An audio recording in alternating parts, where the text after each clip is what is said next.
호루라기가 갖고 싶었습니다. 가진 돈을 전부 주고 샀습니다. 집에 돌아오니 형제들이 말했어요. 그거 4배나 비싸게 산 거야. 그 순간 깨달았습니다. 호루라기 때문에 잃는 게 돈이 아니라는 것을요. 벤자민 프랭클린이 8살 때 겪은 일입니다. 그리고 평생 이 교훈을 붙들었습니다.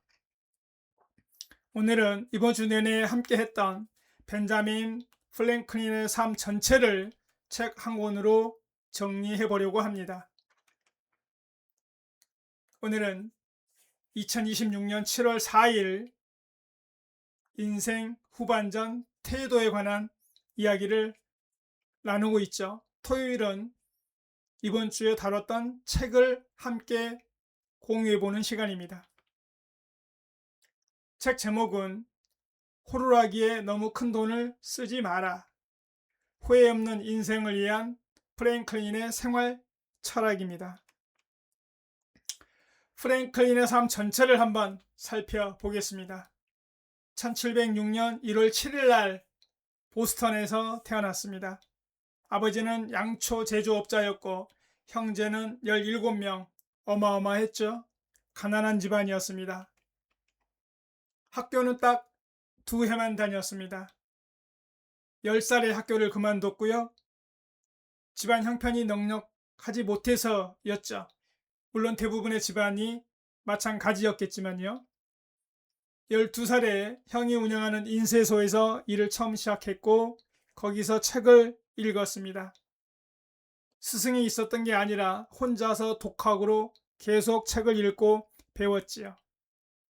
24살에 결혼했습니다. 데보라 리드, 평생의 반려자였습니다.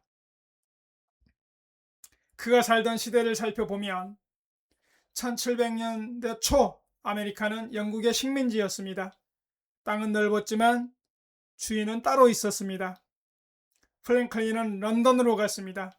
식민지 대표로 영국 의회를 상대를 했지요. 무려 10년을 싸웠습니다. 설득했습니다. 논문을 썼고요. 협상했습니다.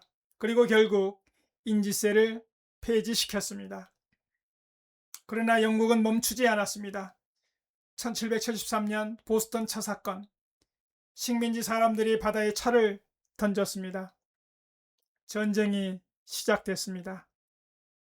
1776년 7월 4일, 바로 오늘이네요. 필라델피아에 56명이 모였고 독립선언서에 서명했습니다. 프랭클린은 그 자리에 있었고 70살이었습니다. 최고령 서명자였습니다. 누군가 말했습니다. 뭉치지 않으면 각계격파 당합니다. 프랭클린이 답했죠. 우리는 함께 매달리든지 따로 매달리든지 해야 합니다. 교수형까지 각오한 말이었습니다. 전쟁이 이어졌고 프랭클린은 프랑스로 갔습니다.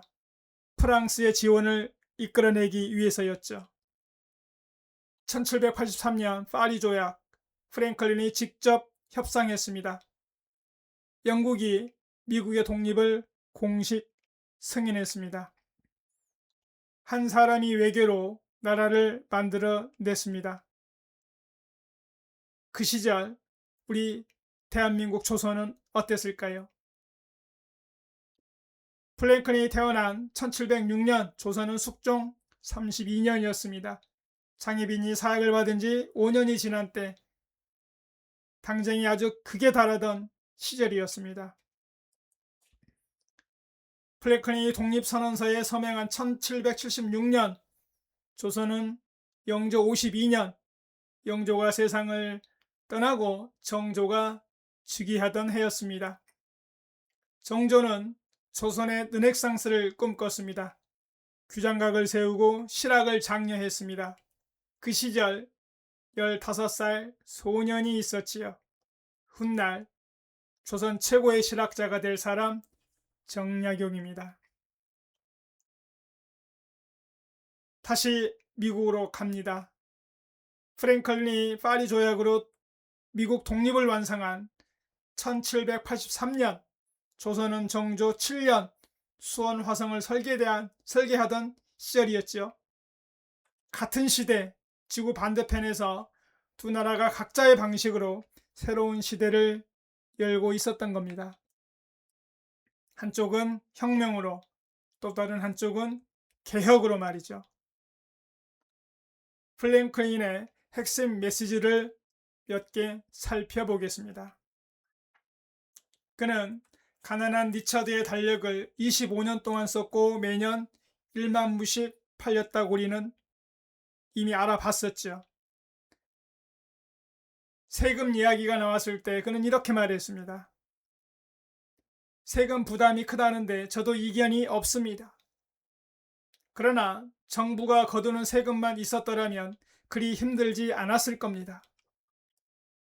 문제는 우리가 스스로에게 부과하는 세금입니다. 게으름은 세금을 2배로 만들고 과시욕은 3배로, 어리석음은 4배로 늘립니다. 이런 세금은 어떤 장관도 낮출 수 없습니다. 저는 이 대목에서 잠시 멈춥니다. 남이 매기는 세금보다 내가 나에게 매기는 세금, 이게 더 무겁고 잘 보이지 않습니다. 또 이런 말도 남겼지요. 주인의 눈은 그의 2손보다 많은 일을 한다. 지식이 부족할 때보다 신중함이 부족할 때 더 큰 손해를 입는다. 작은 방심이 커다란 사고를 낳는다. 그리고 또 이런 이야기도 남겼습니다. 못 하나가 빠져 편자를 잃었고, 편자가 없어 말을 잃었고, 말을 잃어서 말 주인은 적에게 사로잡혀 목숨을 잃었습니다. 편자 못 하나 조금만 주의를 기울였어도 이런 일은 일어나지 않았겠지요.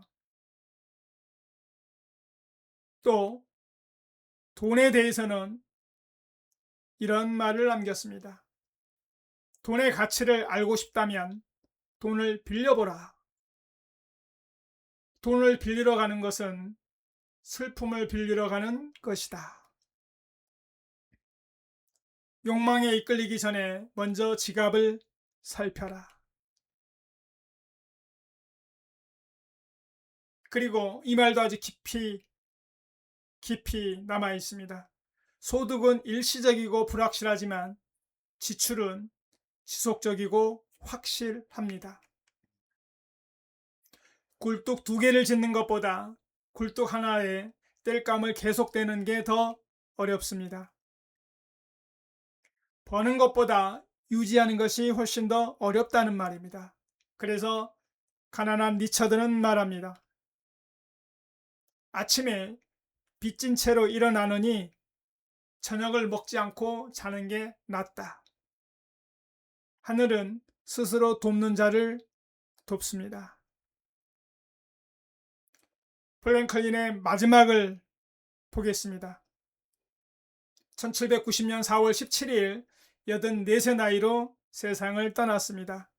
장례식에는 2만 명이 모였고 당시 필라델피아 인구의 절반 정도였습니다. 묘비에는 이렇게 적혔습니다. 인쇄업자 벤자민 프랭클린. 대통령도 아니었고 장군도 아니었습니다. 인쇄업자. 그게 그가 원한 이름이었습니다. 이번 주 내내 프랭클린과 함께 했습니다. 월요일은 삶, 일, 성장, 사람 관계, 금요일 돈까지. 마지막으로 질문 하나를 해봅니다. 여러분은 지금 어디에 돈을 쓰고 계십니까? 스스로에게 매기는 세금은 얼마나 됩니까? 책 제목 호루라기에 너무 큰 돈을 쓰지 마라. 후회 없는 인생을 위한 프랭클린의 생활 철학을 함께 나눠봤습니다. 다음 주는 정약용과 함께 하겠습니다. 조선의 프랭클린이라고 불러도 손색 없는 사람이죠. 오늘은 7월 4일 독립기념일, 미국의 생일날입니다. 새롭게 태어나는 기분으로 오늘 하루를 보내시길 응원하겠습니다. 고맙습니다.